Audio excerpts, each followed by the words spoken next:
The Vanished. London. A city that never sleeps, but tonight, something is lurking in the dark. Something cold. Something evil. There's a killer.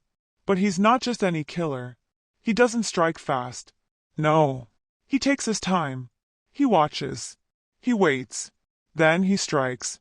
People disappear without a sound. One moment, they're walking home, the next they're gone. Vanished into thin air. The city swallows them whole.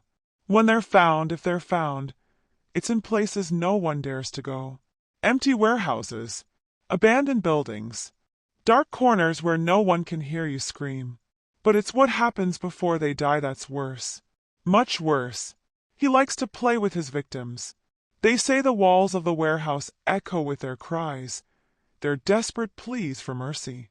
But no one comes. No one ever comes. Detective James knows the horror of what's out there. The bodies he's seen, twisted, tortured, broken. This killer, he doesn't leave mistakes. No fingerprints. No footprints. Just fear. A lingering, suffocating fear. And a body. Always another body. Then, one night, a new clue appears. A trail leading to the darkest corner of the city. An old, decaying warehouse, crumbling in the shadows. The kind of place that makes your skin crawl just looking at it. James and his partner, Amy, arrive. The air is thick. Too quiet. It feels wrong. Like the darkness is watching them. They step inside. The floor creaks beneath their feet. There's a smell, rotten, like something died long before they got there.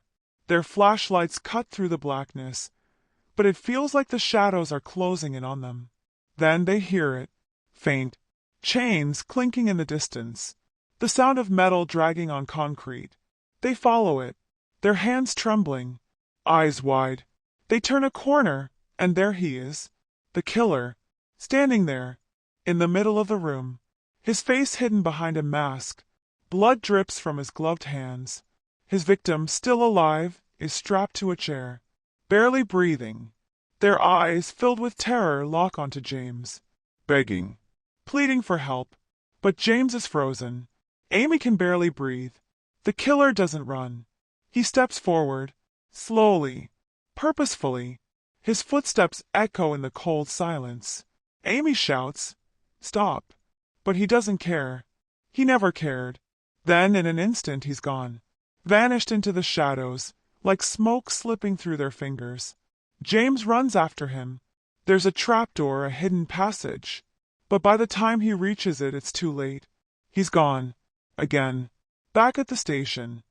James can't shake the feeling of being watched, of knowing the killer is out there somewhere, waiting.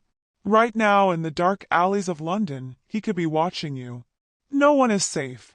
Not in London. Not tonight. Not while he's still out there. If you're walking alone, you better hope he doesn't choose you. This is The Vanished. And the terror is far from over.